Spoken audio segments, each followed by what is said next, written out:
اس لڑکی کے بارے میں سن کے تو میں حیران ہی رہ گئی تھی۔ جب میری کزن نے مجھے اس کے بارے میں بتایا تو مجھے یقین نہیں آیا۔ میں نے کہا میں مانتی ہی نہیں کہ کوئی عورت اس طرح کر سکتی ہے۔ اس نے کہا کہ تمہارے نہ ماننے سے کیا ہوتا ہے، پورے محلے کو پتا ہے۔ میں بڑی حیران تھی اور میرا کام بھی اسی طرح کا تھا۔ دراصل میں ایک صحافی تھی اور اس طرح کی کہانیوں پر ہی کام کیا کرتی تھی۔ میں نے اپنی کزن سے کہا کہ تم مجھے اس عورت سے ملوا سکتی ہو؟ اس نے کہا کہ اس سے ملوا تو سکتی ہوں لیکن کوئی بھی اس کے گھر نہیں جاتا۔ میں نے کہا کہ اگر ہم وہاں جائیں گے تو اپنے کام کے سلسلے سے ہی جائیں گے۔ میری کزن نے ہاں کہہ دیا اور مجھے اس عورت کے گھر لے جانے کے لیے راضی ہو گئی، جس کے بارے میں صرف ایک ہی بات سن کر میں حیران رہ گئی تھی کہ اس عورت نے میرا نام روبینہ ہے اور میں شہر میں کام کیا کرتی تھی۔ میرا تعلق ایک اخبار کے دفتر سے تھا اور مجھے یہ کام کرنا بہت پسند تھا۔ مجھے اپنی زندگی بہت اچھی لگتی تھی، جہاں میں رہتی تھی اور جہاں میں کام کرتی تھی۔ میرے ماں باپ اس دنیا میں نہیں تھے۔ میں ہاسٹل میں رہتی تھی، لیکن گاؤں میں میری ایک خالہ رہتی تھی، جن کی بیٹی سارا کے ساتھ میری بہت زیادہ دوستی تھی۔ جب مجھے عید کی چھٹیاں ہوئیں تو اس نے کہا کہ عید ہمارے ساتھ گزار لو، اکیلی رہ کر کیا کرو گی؟ اس لیے میں نے ان کے گھر چلی جانا۔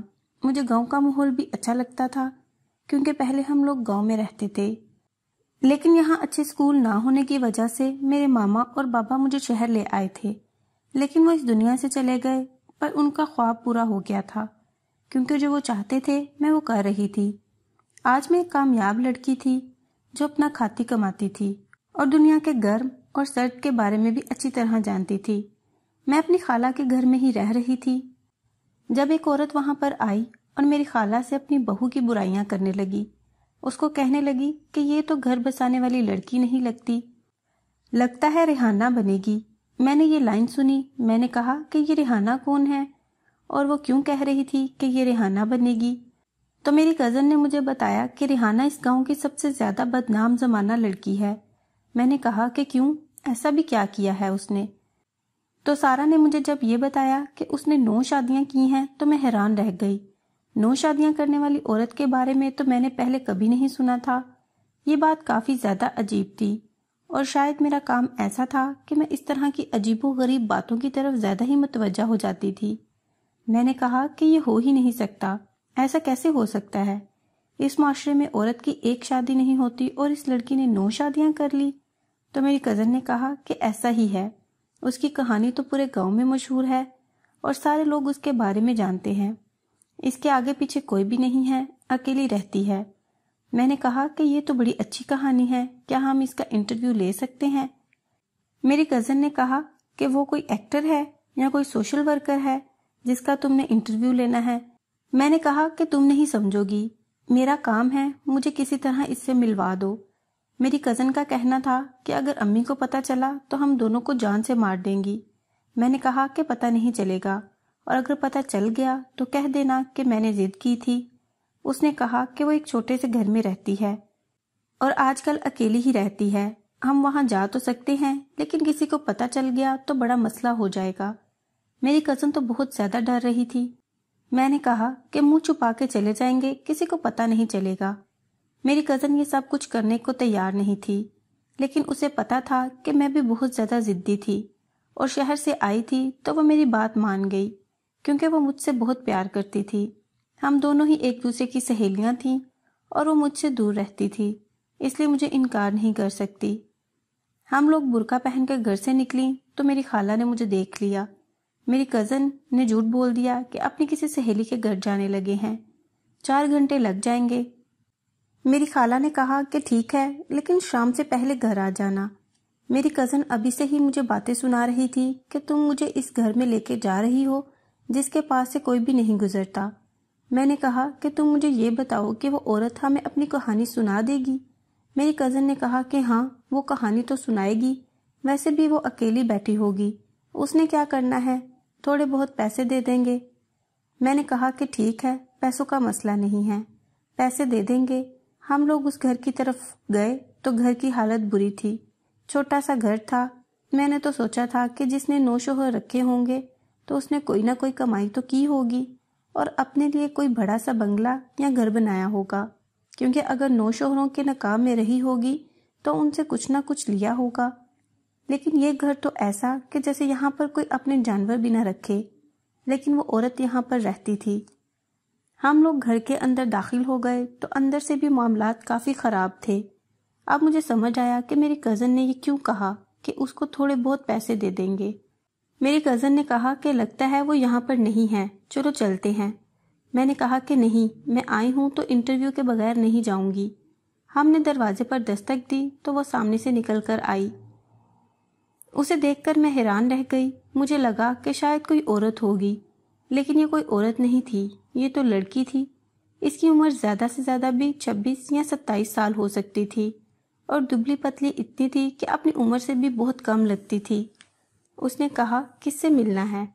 میری کزن نے کہا کہ آپ سے بات کرنی ہے، اور میرا تھوڑا تعارف کرانے لگی کہ یہ شہر سے آئی ہے، آپ کی کہانی جاننا چاہتی ہے۔ اس بات پر وہ ہنس پڑی۔ اس کا یوں اچانک سے ہنسنا کافی عجیب لگا۔ اس نے کہا کہ کیا تم نے اس کو میری کہانی نہیں سنائی؟ میری کہانی تو اس گاؤں کے بچے بچے کو پتہ ہے، جو پیدا نہیں ہوئے ان کو بھی پتہ ہے، جو زندہ ہیں اور جو مر گئے ہیں ان کو بھی پتہ ہے۔ وہ طنز کر رہی تھی، لیکن اتنا تو شاید جائز تھا۔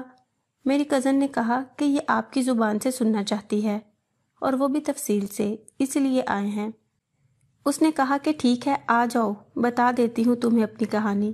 اگر یقین کرنا ہو تو کر لینا، پر یقین نہیں کرو گے۔ میں نے کہا کہ میں یقین کروں گی، بس میرے اندر ایک عجیب سی بات تھی کہ جب سارا زمانہ کسی انسان کو برا کہتا تھا تو میں اس میں اچھائی تلاش کرنا شروع کر دیتی تھی۔ مجھے ایسا لگتا تھا کہ شاید اس نے کچھ برا کیا ہوگا تو کسی مجبوری میں کیا ہوگا، یا اس کے اندر ابھی بھی اچھائی باقی ہوگی۔ اور پھر ہمیں یہ سکھایا جاتا تھا کہ اگر کسی سے اس کی زندگی کی کہانی سننی ہے تو آپ کا رویہ اس کے ساتھ اچھا ہونا چاہیے، تاکہ وہ آپ کو کھل کے اپنی زندگی کے تمام پہلوؤں کے بارے میں بتا سکے۔ اس نے ہمیں بیٹھنے کے لیے کہا اور اپنے کمرے میں لے گئی، جہاں پر ایک چارپائی اور ایک خستہ خالصہ صوفہ پڑا ہوا تھا۔ اس کے کپڑے دیکھ کے بھی ایسا لگتا تھا کہ کسی نے اپنے پرانے کپڑے اس کو دیے ہیں۔ اس کی صحت بھی بہت خراب لگ رہی تھی، آنکھوں کے گرد ہلکے پڑے ہوئے تھے۔ میں حیران تھی کہ اتنی کم عمری میں اس لڑکی نے 9 شادیاں کیسے کر لی۔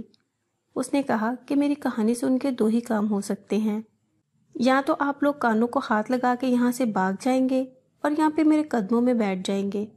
میری دوست نے ابھی بھی مجھے کہا کہ یہاں سے چلتے ہیں، مجھے تو لگتا ہے یہ عورت پاگل ہو گئی ہے، کوئی جھوٹی کہانی سنا دے گی۔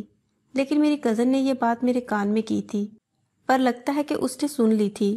اس نے کہا کہ میری کہانی جھوٹی نہیں ہے۔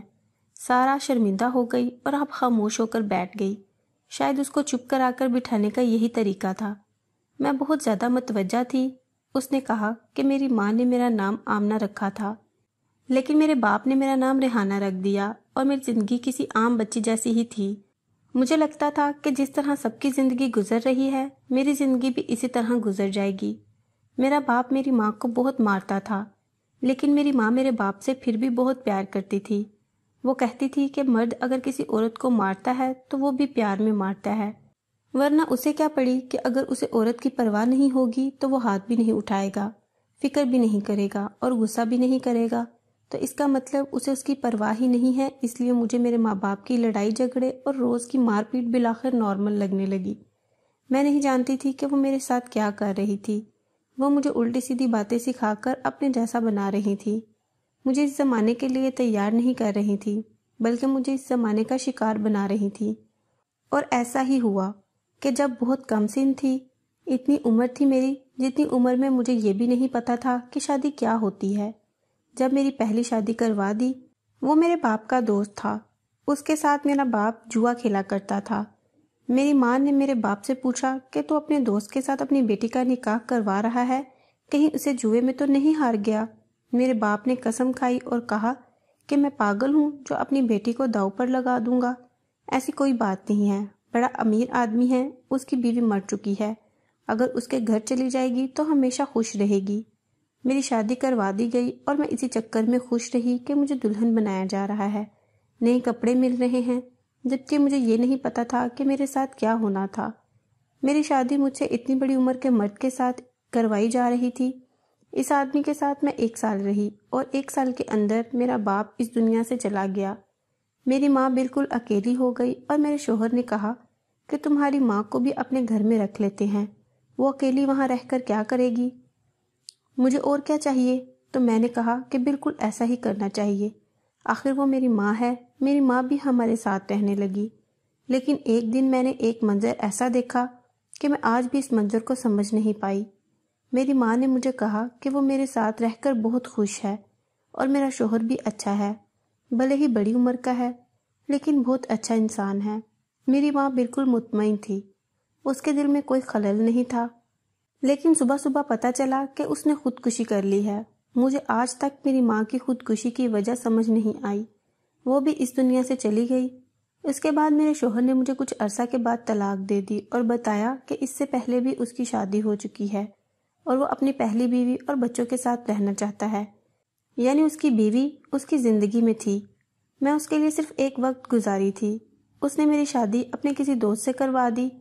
یہ انسان بہت برا تھا، یہ میرے پہلے والے شوہر سے بھی زیادہ برا تھا، اور اس کے لیے میں ایسی تھی کہ جیسے اللہ واسطے سے اسے کوئی چیز مل گئی ہو، اس لیے میری بالکل بھی کوئی قدر نہیں تھی۔ اس کے ساتھ گزارے میری زندگی کے وہ 8-9 مہینے میری زندگی کے سب سے برے دن تھے۔ میرے اندر سے بچپن تو چلا گیا تھا لیکن ابھی بھی میں بچی تھی۔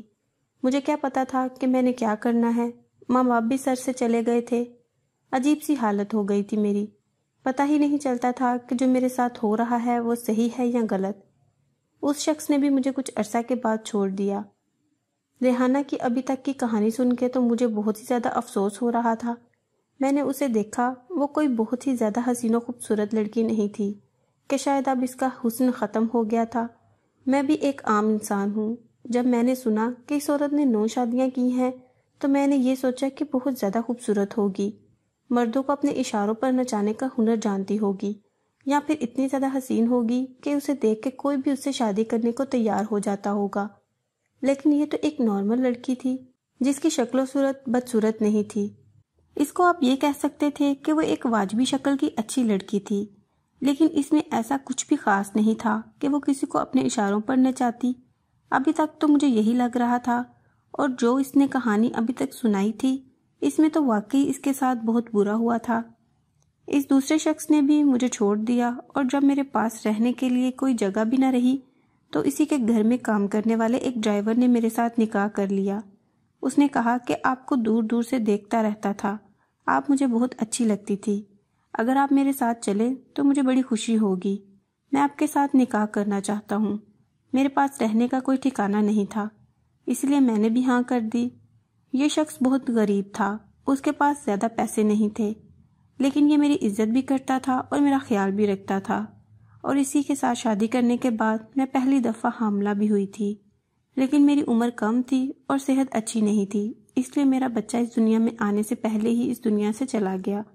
مجھے بہت افسوس ہوا تھا، لیکن ڈاکٹر کا کہنا تھا کہ آپ کا جسم ابھی اس قابل نہیں ہے کہ آپ بچہ پیدا کر سکے۔ میرے اس شوہر کا نام اسلم تھا، یہ اچھا انسان تھا۔ اس کے ساتھ میں نے پورے 2 سال گزارے اور مجھے ایسا لگتا تھا کہ میری ساری زندگی اسی کے ساتھ گزر جائے گی، یہ میرا ہمیشہ خیال رکھے گا، ہم اپنی فیملی بھی شروع کریں گے، اور بالآخر میری زندگی بھی نارمل ہو جائے گی جیسے باقی عورتوں کی ہوتی ہے۔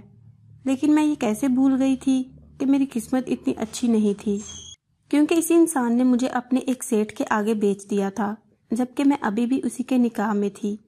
اس نے کہا کہ میں نے اس سے کوئی قرضہ لیا تھا، اسی لیے وہ قرضہ چکانے کی خاطر مجھے یہ سب کچھ کرنا پڑا۔ اس نے کہا کہ تم واپس چلو، ہم پھر سے اپنی زندگی گزاریں گے، لیکن میں اس شخص کے ساتھ واپس نہیں جانا چاہتی تھی۔ اب مجھے تھوڑی بہت عقل آ گئی تھی کہ یہ دنیا کیا ہے اور یہاں پر کس قسم کے لوگ ہیں۔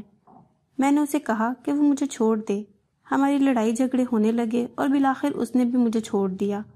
اس نے مجھے یوں کہہ کر چھوڑا کہ میں تمہیں چھوڑ دوں گا تو تم ذلیل ہو جاؤ گی، کیونکہ یہ دنیا بڑی بری ہے، اور اسی لیے اس نے مجھے چھوڑنا میرے لیے سزا سمجھا تھا۔ پتہ نہیں میرے ساتھ یہ سب کیوں ہو رہا تھا۔ میں عورتوں کے ایک سینٹر میں چلی گئی، لیکن یہاں پر جا کر پتہ چلا کہ عورتوں کے ساتھ کوئی اچھا رویہ نہیں ہوتا، پکانے کا نظام بھی بہت برا تھا، گندگی میں کھانا پکایا جاتا تھا۔ میں اس جگہ سے جانا چاہتی تھی، یہ جگہ بہت بری تھی۔ میرے نصیب میں کوئی خوشیاں تو نہیں تھیں، لیکن میں نے ہمیشہ صاف ستھرا کھانا ہی کھایا تھا، کیونکہ میری شادی ہمیشہ امیر لوگوں سے ہوئی تھی۔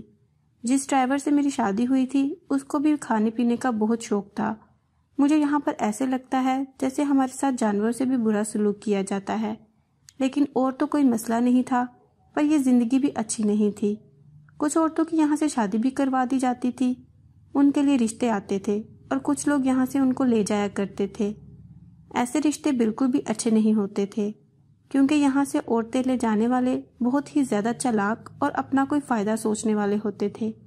ان کو عورت اس لیے چاہیے ہوتی تھی کہ یا تو کسی کے 4 بچے ہوتے تھے تو وہ یہاں سے عورت لے جاتا تھا کہ گھر میں عورت آ جائے گی تو بچے کو سنبھال لے گی اور اس کے ساتھ نکاح میں بھی آ جائے گا، یا پھر کوئی اس طرح کا مرد جو بہت بوڑھا ہو چکا ہوتا تھا، یا اسے کوئی اور راستہ نہیں مل رہا ہوتا تھا، یا کوئی بدنام زمانہ آدمی ہوتا۔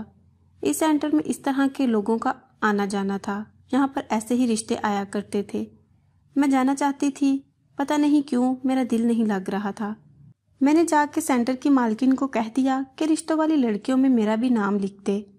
اس نے کہا کہ تم تو یہاں پر جب آئی تھی تو شادیوں سے ستائی ہوئی تھی، اور تم نے کہا تھا کہ میری تو پہلے سے ہی 2 یا 3 شادیاں ہو چکی ہیں، اب تم کہہ رہی ہو شادی والی لسٹ میں تمہارا نام لکھ دوں؟ اس کا مطلب ہے تم خود ہی ایسی تھی، لگتا ہے تمہیں شادی کرنے کا شوق پڑ گیا ہے۔ اس نے مجھے کافی باتیں سنائیں، لیکن یہ اس کا روز کا رویہ تھا۔ میں خاموش ہو گئی۔ میں نے کہا کہ بس آپ میرا نام لکھ دیں، ہو سکتا ہے میری زندگی میں کوئی اچھا انسان آئے جو مجھے یہاں سے لے جائے، ورنہ میں ساری زندگی یہاں کیا کروں گی۔ اس نے کہا کہ بات تو تمہاری ٹھیک ہے، تمہاری عمر بھی اتنی زیادہ نہیں ہے، اگر کسی سے شادی ہو جائے گی تو گھر بن جائے گا۔ اپنی پرانی زندگی کے بارے میں مت بتانا اور اپنی زندگی کے بارے میں سوچنا، لیکن پہلے ہی بتا رہی ہوں، کسی شہزادے کی امید نہیں رکھنا، یہاں پر شہزادے بیویاں لینے کے لیے نہیں آتے، یہ بات یاد رکھنا۔ میں نے کہا کہ میری زندگی میں تو پہلے بھی کوئی شہزادہ نہیں آیا تھا، لیکن جو بھی اللہ نے میرے لیے سوچا ہوگا میں اس سے راضی ہو جاؤں گی۔ تقریباً 2 مہینے کے بعد اس نے مجھے لڑکے کے بارے میں بتایا۔ اس نے کہا کہ 11 لوگوں کا خاندان ہے، 5 دیور ہوں گے تمہارے اور 3 نند، اور گھر میں کافی سارے کام بھی ہوں گے۔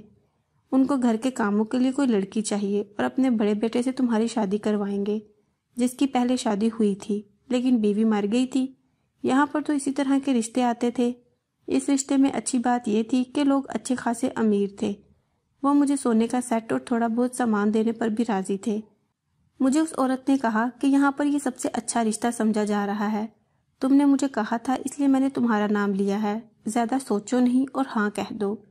میں نے بھی ہاں کہہ دیا اور میری اس خاندان کے سب سے بڑے بیٹے سے شادی ہو گئی، جس کا نام نوید تھا۔ 1-2 دن تک تو سب کچھ ٹھیک تھا، لیکن بعد میں پتہ چلا کہ شادی تو میری ایک بھائی سے ہوئی تھی، لیکن دلہن میں سارے بھائیوں کی تھی، یعنی میری زندگی میں ابھی تک 8 مرد آ چکے تھے۔ یہ وقت، یہ زندگی اب تک کی سب سے بڑی زندگی تھی، ایک برا خواب جو ختم نہیں ہو رہا تھا۔ میں نے وہاں پورے 4 سال گزارے۔ 4 سال میری ابھی تک کی زندگی کے سب سے برے 4 سال تھے۔ اس نے کہا کہ میں آپ لوگوں کے لیے چائے بنا کر لاتی ہوں، اور وہ اٹھ کر باہر چلی گئی۔ وہاں میں اپنے اتنے سارے راز بتا چکی تھی کہ اس کا لہجہ بھی تھوڑا نرم ہو گیا تھا۔ جب وہ کمرے سے اٹھتی تو میری دوست نے کہا کہ یہ جھوٹ بول رہی ہے، یہ کہانی بنا کر سنا رہی ہے۔ میں نے کہا کہ ایسا نہیں ہے۔ اس نے کہا تمہیں کیسے پتا؟ میں نے اپنی دوست کو کہا کہ میں نے ابھی تک اسی طرح کے لوگوں کو دیکھا ہے، اس کی آنکھوں میں سچائی ہے۔ میری دوست کا کہنا تھا کہ سارے محلے والے اس کو برا کہتے ہیں، بد کردار کہتے ہیں، کہ اس نے جان بوجھ کے شادی کی ہے۔ میں نے کہا کہ اچھا، اگر اس نے جان بوجھ کر شادی کی ہوئی تھی تو اس کے بدلے میں اس کو ملا کیا؟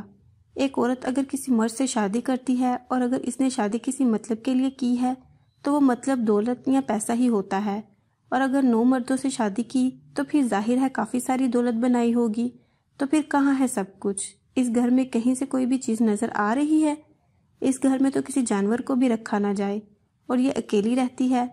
جب بندے کے پاس پیسہ ہوتا ہے تو پیسہ بولتا ہے، پیسے کا اپنا ایک شور ہوتا ہے، وہ آپ کو چپ کر کے بیٹھنے نہیں دیتا۔ ایسا نہیں ہو سکتا کہ آپ کے پاس پیسے ہوں اور پھر بھی آپ ان کو استعمال نہ کریں۔ کوئی نہ کوئی چیز انسان لیتا ہے۔ اس گھر میں دیکھو، کچھ بھی نہیں ہے۔ جب وہ چائے بنا کر لائی تو چائے بھی نہایت ہی پتلی اور کالی قسم کی تھی، کپ آدھے آدھے بھرے ہوئے تھے، اور چائے کے ساتھ بھی وہ کچھ لے کر نہیں آئی تھی۔ میری دوست نے مجھے دیکھا اور اشارہ کیا کہ وہ میری بات سے مطمئن ہو گئی تھی۔ مجھے تو اس لڑکی پر بہت ترس آ رہا تھا۔ جب یہ چائے رکھنے کے لیے نیچے جھکی تو اس نے اپنی کمر پر ہاتھ رکھ لیا۔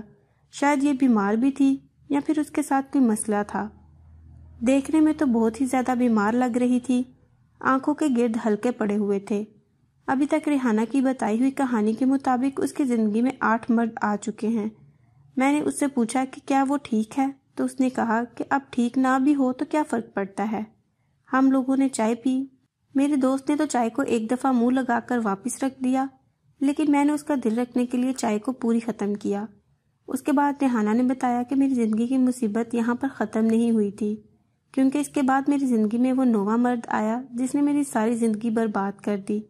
4 سال تک ان کے ظلم سہنے کے بعد میں وہاں سے بھاگ گئی اور راستے میں ایک ایسے انسان سے ملی جو بہت ہی زیادہ غریب تھا اور سڑک کے نیچے ایک چھوٹی سی جھونپڑی بنا کر وہاں پر رہتا تھا۔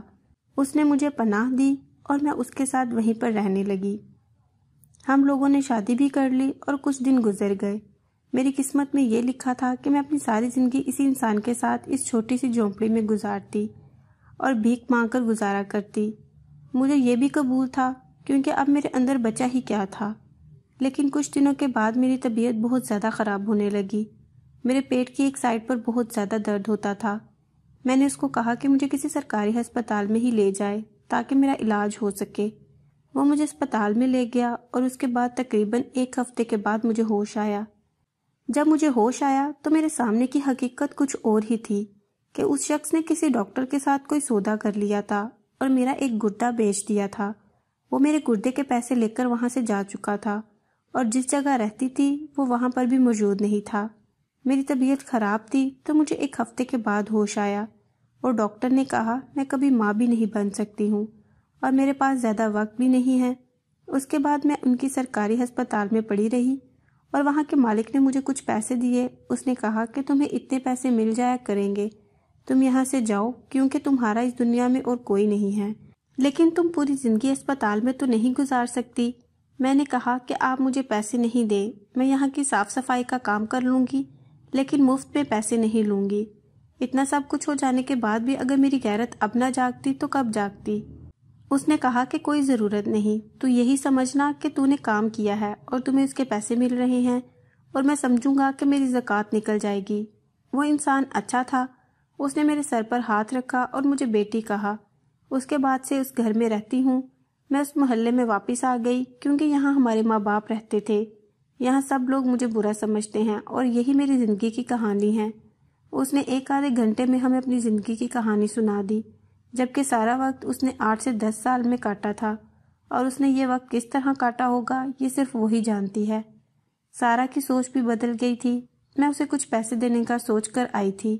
میں نے اس سے زیادہ ہی پیسے دے دیے اور اپنا نمبر بھی دیا اور کہا کہ جب کبھی ضرورت ہو تو مجھے فون کرنا، میں تمہیں پیسے بھیج دیا کروں گی۔ تو اس نے کہا کہ کیا آپ میری کہانی کو مرچ مسالے لگا کر دنیا کو سنائیں گی؟ میں نے کہا کہ نہیں، میں صرف مسالہ لگا کر نہیں بلکہ حقیقت کی کہانی بنا کر دنیا کو سناؤں گی۔